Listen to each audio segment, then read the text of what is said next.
सोचिए 10,000 फीट की ऊंचाई से गिरना और फिर भी जिंदा बच जाना, ये नामुमकिन सा लगता है। लेकिन ये कहानी है एक 17 साल की लड़की की जिसने मौत को मात दी और जिंदा बच निकली, वो भी दुनिया के सबसे खतरनाक जंगल अमेज़न से, जिसका नाम था जूलियन कोप्स्के।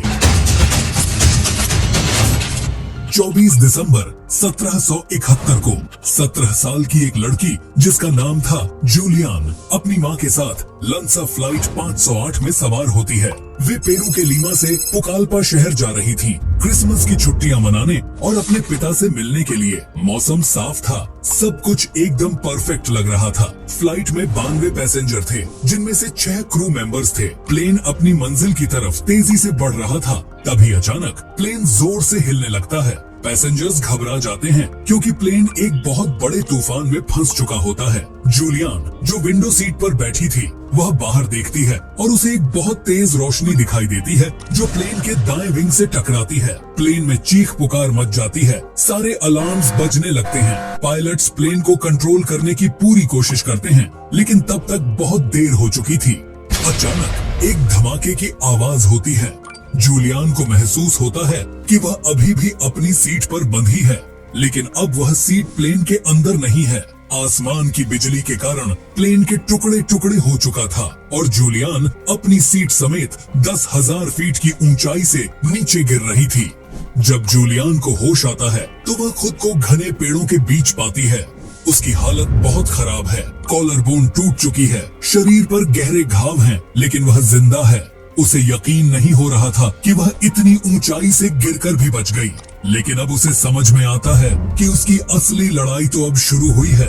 वह इस वक्त दुनिया के सबसे खतरनाक जंगल अमेज़न रेन फॉरेस्ट में थी। उसे पता है कि उसे यहाँ से निकलना होगा, लेकिन वह जानती थी कि यह कोई आसान काम नहीं है। उसने अपने पिता से सुना था, जो एक बायोलॉजिस्ट थे, कि अगर कभी जंगल में गुम हो जाओ तो सबसे पहले पानी का कोई सोर्स ढूंढो और उसे फॉलो करते रहो। तभी अमृता को दूर से गिद्धों की आवाज सुनाई देती है। उसे याद आता है कि उसकी माँ ने कहा था, जहाँ गिद्ध होते हैं वहाँ कोई न कोई डेड बॉडी जरूर होती है। वह आवाज की दिशा में चलना शुरू करती है और थोड़ी देर बाद उसे 3 पैसेंजर्स की डेड बॉडीज दिखाई देती हैं। जूलियन डरते हुए पास जाती है, यह देखने कि कहीं उनमें से कोई उसकी माँ तो नहीं है। उसे राहत मिलती है कि उसकी माँ वहाँ नहीं है। पास में उसे एक बैग नजर आता है जिसमें कुछ कैंडीज पड़ी होती हैं। पिछले 3 दिनों से भूखी जूलियन के लिए यह किसी खजाने से कम नहीं था। जूलियन एक छोटी सी कैंडी खा ली, ये सोचकर कि शायद कल कुछ मिल जाएगा, पर जूलियन को नहीं पता था कि आने वाले कई दिनों तक उसे सिर्फ इन्हीं चंद कैंडीज पर निर्भर रहना पड़ेगा। उसकी आंखें लगातार ऐसे रास्ते की तलाश में थीं जो इस डरावने जंगल से बाहर ले जा सके, लेकिन प्लेन क्रैश के 3 दिन बाद भी वो अब तक उस रास्ते को ढूंढने में नाकाम थी। तभी कहानी में ट्विस्ट आता है। जूलियन को एक नदी की आवाज सुनाई देती है और उसे अपने पिता की सलाह याद आती है, follow the water, it will lead you to civilisation.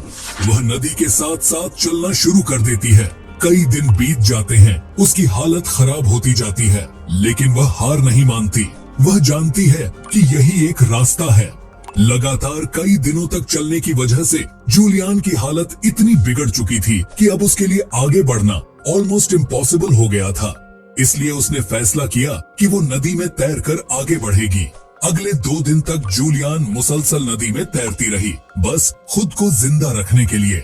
इस जंगल में अब उसे 8 दिन गुजर चुके थे और 17 साल की जूलियन अपने सर्वाइवल के लिए हर मुमकिन कोशिश कर रही थी। भूख से बेहाल होकर उसने आखिरकार पानी में मौजूद मेंढकों को खाने का सोचा, लेकिन उसके जिस्म में इतनी एनर्जी भी नहीं थी कि वो उन्हें पकड़ सके। इन तमाम चैलेंजेस से जूझते हुए जूलियन ने आगे बढ़ना जारी रखा। तभी एक और मुसीबत ने उसे घेर लिया। नदी में तैरते हुए जूलियन को अपने बाजू पर कुछ सरसराहट महसूस होती है, जैसे कोई चीज उसके जख्मों को अंदर से खा रही हो। घबराकर वो तुरंत नदी से बाहर निकलती है और अपने जख्मों को देखती है। देखते ही उसे पता चलता है कि उसके जख्मों में कीड़े पड़ चुके हैं। ये देखकर जूलियन जोर जोर से चिल्लाती है, लेकिन इस वीरान जंगल की खामोशी में उसकी चीख सुनने वाला कोई नहीं था। ये जानकर भी जूलियन ने हिम्मत नहीं हारी और फिर से आगे बढ़ने का फैसला किया। अब जूलियान को इस जंगल में 10 दिन हो चुके थे और वो धीरे धीरे नदी के साथ आगे बढ़ रही थी। वो ऑलमोस्ट अपनी उम्मीद खो चुकी थी, मगर थोड़ी देर बाद पानी में तैरते हुए उसे कुछ अजीब सा महसूस होता है, जैसे नदी का साइज धीरे धीरे बड़ा हो रहा है। थोड़ी दूर तैरने के बाद उसे किनारे पर कुछ दिखाई देता है। वो अपनी आंखों पर यकीन नहीं कर पाती, शायद उसकी कमजोर नजरें धोखा दे रही हों। वो आंखों को मलती है और दोबारा देखती है। इस बार साफ दिखता है, दूर किनारे पर एक बोट खड़ी है। बोट को देखते ही जूलियन की खुशी का ठिकाना नहीं रहता। वह जल्दी से बोट की तरफ तैरती है और उस पर चढ़ जाती है।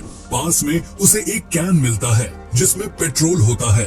वह पेट्रोल को अपने घावों पर डालती है ताकि घावों में पड़े कीड़े मर जाएं। थकी हारी जूलियन वहीं बोट के पास इंतजार करती है। कुछ घंटों बाद 3 स्थानीय शिकारी अपनी बोट के पास आते हैं तो वह जूलियन को देखकर आश्चर्यचकित हो जाते हैं कि इस घने जंगल में इतनी छोटी सी लड़की कैसे पहुंच गई। जब वे उससे पूछते हैं तो जूलियन सिर्फ इतना ही कह पाती है, मैं लांसा फ्लाइट 508 की पैसेंजर हूँ, और बेहोश हो जाती है। यह सुनते ही वे समझ जाते हैं कि उन्होंने एक चमत्कार को देखा है। वे उसे सुरक्षित बाहर निकालते हैं और इस तरह अमृता की अनहोनी कहानी दुनिया के सामने आती है। यह सिर्फ एक सर्वाइवल की कहानी नहीं है, बल्कि यह इंसानी जज्बे और हिम्मत की कहानी है। अगर आप जूलियन की जगह होते तो क्या आप इतना साहस दिखा पाते? कमेंट्स में बताइए और ऐसी ही और कहानियों के लिए चैनल को सब्सक्राइब कीजिए।